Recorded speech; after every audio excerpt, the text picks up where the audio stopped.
நம்முடைய பிதாவாகிய தேவனாலும் நம்முடைய இரட்சகராகிய இயேசு கிறிஸ்துவினாலும் உங்களுக்கு கிருபையும் சமாதானமும் உண்டாவதாக. கிறிஸ்துவுக்குள் அன்பான சகோதர சகோதரிகளே, இன்று நாம் தியானத்துக்கு எடுத்துக்கொள்ள இருக்கிறதான வேத வசனம் ஆதியாகம புஸ்தகம் 1ஆம் அதிகாரம் 26ஆம் வசனம். பூமி அனைத்தையும் பறவைகள் மிருகங்கள் யாவற்றையும் ஆளக்கடவர்கள். ஆமேன். ஆளுகை என்பது டொமினியன், ரூல் என்றும் உள்ளது. ஒரு மனிதன் எப்படி உலகத்திலும் குடும்பத்திலும் பரிசுத்த வேதத்தின்படி ஆளுகை பெறுகிறான்? முதலில் தன் ஆவியை அடக்குகிற மனிதன் வெற்றி பெறுகிறான். நீதிமொழிகள் 25:8 தன் ஆவியை அடக்காத மனிதன் என்றுள்ளது. ஒரு மனிதனுக்குள் ஆவி இருக்கிறது என்றும் இந்த வசனத்தின் மூலம் நாம் அறிகிறோம். தன் ஆவியை அடக்கி வாழாமல் எதிர்ப்பாளரின் ஆவியை அடக்க முயற்சித்தால் அது தோல்விதான் வரும். தன் ஆவியை அடக்கி ஆளத் தெரிந்தவன் மற்றவர்கள் மீது அதிகாரம் செலுத்த மாட்டான்.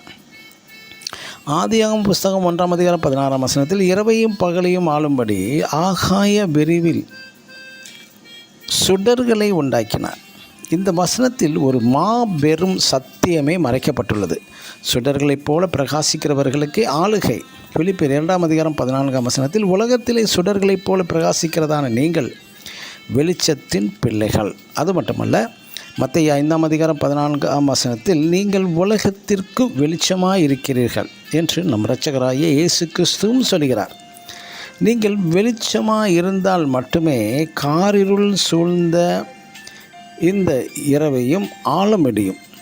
தன் ஆவியை அடக்கி வாழுகிற மனிதனை இவ்வுலகில் நல்ல மனிதன் என்றும் நல்ல கணவன் என்றும் பொறுமை நிறைந்த விவேகி என்றும் கிறிஸ்தவர்கள் இந்த மனிதனை தேவ மனிதன் என்றும் பரிசுத்தவான் என்றும் அழைப்பார்கள். உதாரணமாக, ஒரு கொசுவோ எறும்போ உங்களை கடித்தால் அதை அடிக்க சொல்லுவது யார்? அதேபோல் ஒருவன் உங்களை திட்டினாலோ அடித்தாலோ நீங்கள் யாருடைய கமாண்டின் படி திட்டுகிறீர்கள், அடிக்கிறீர்கள்? இதையே inner man, subconscious man, minds and spirit என்று நாம் அழைக்கிறோம். இப்படி செய்ய தூண்டுவது யார்? தடுத்தது யார்? தடுப்பது யார்? இதையே தன் ஆவியை அடக்காத மனிதன், அடக்கிய மனிதன். இரண்டுமே உங்கள் கையில்தான். இவர்கள்தான் மற்றவர்களை ஆள முடியும். தேவராஜ்யத்திலும் சுடர்களைப் போல பிரகாசிப்பவர்கள். உங்கள் வெளிச்சம் மற்றவர்களை ஆள முடியும். ஆமேன். God bless you.